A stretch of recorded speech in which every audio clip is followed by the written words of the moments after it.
Dear Mr. Minister, I would like to thank you for finding the time in your busy schedule to conduct an exclusive interview with us.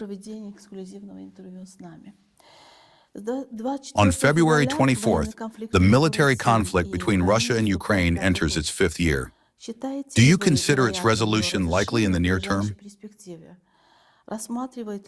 Does Moscow view this conflict primarily as a matter of national security or as the prevention of more large-scale and inevitable clashes?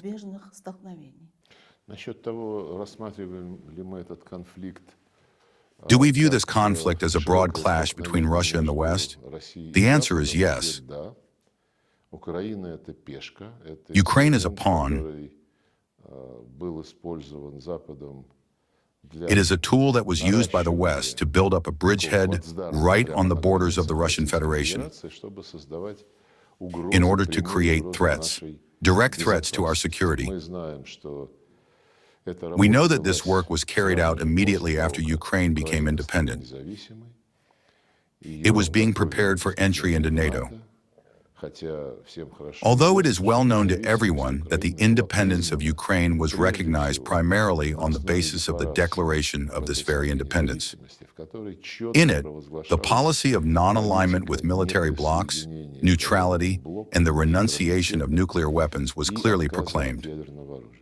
It was specifically taking into account this course, proclaimed by the Ukrainian leadership after the collapse of the Soviet Union, that the Russian Federation, and indeed most other countries of the world, recognized Ukraine.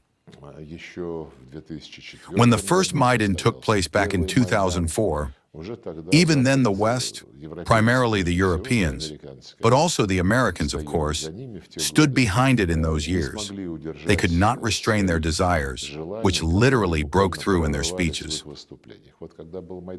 That was during the 2004 Maidan, when they demanded a third round of voting because the West protege, Mr. Yushchenko, could not win. And then I remember perfectly well how the then Minister of Foreign Affairs of Belgium stated before the third illegal round that Ukrainians are obliged to choose who they are with the West or with Russia, with Europe or with Russia.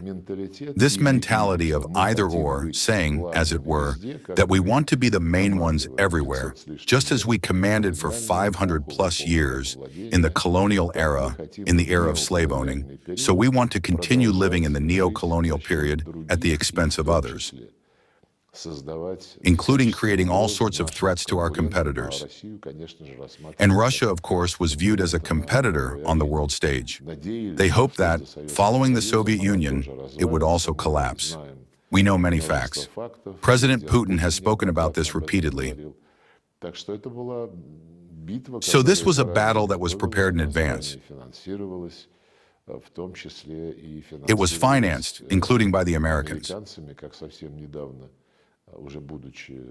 As recently, Victoria Nuland, the architect of Ukrainian policy, admitted once again quite recently, while already being outside the State Department, they spent $5 billion on preparing Ukraine for a coup d'etat and its transformation into an anti-Russia state.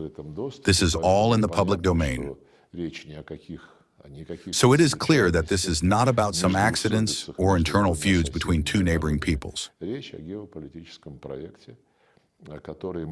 is about a geopolitical project that the West has undertaken repeatedly over long centuries of history in order to weaken and destroy our country.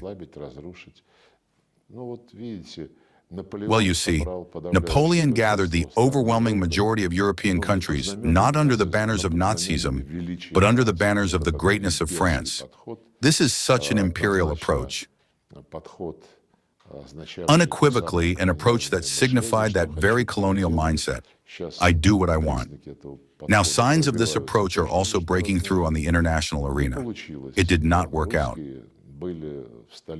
Russians were in the capital of France, where they demanded to be served quickly, which is why the name of such bistro cafes came about.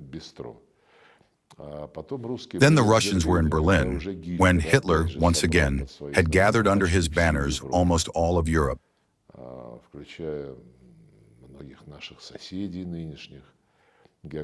including many of our current geographical neighbors,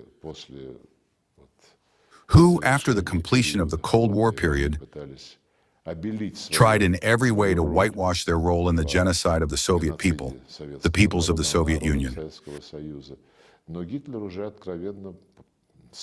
But Hitler already openly united all the peoples subordinated to him under Nazi banners.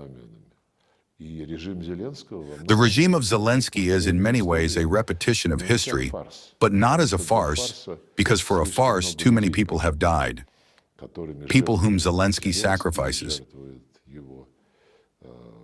people whom his Western patrons, his masters, sacrifice. It's a regime that adopted Nazi laws, a regime that destroyed all monuments that in one way or another recall our joint victory in the Great Patriotic War, a regime glorifying Bandera, Shukhevich, and other collaborators convicted by the Nuremberg Tribunal, and encouraging the ideology and practice of Nazism.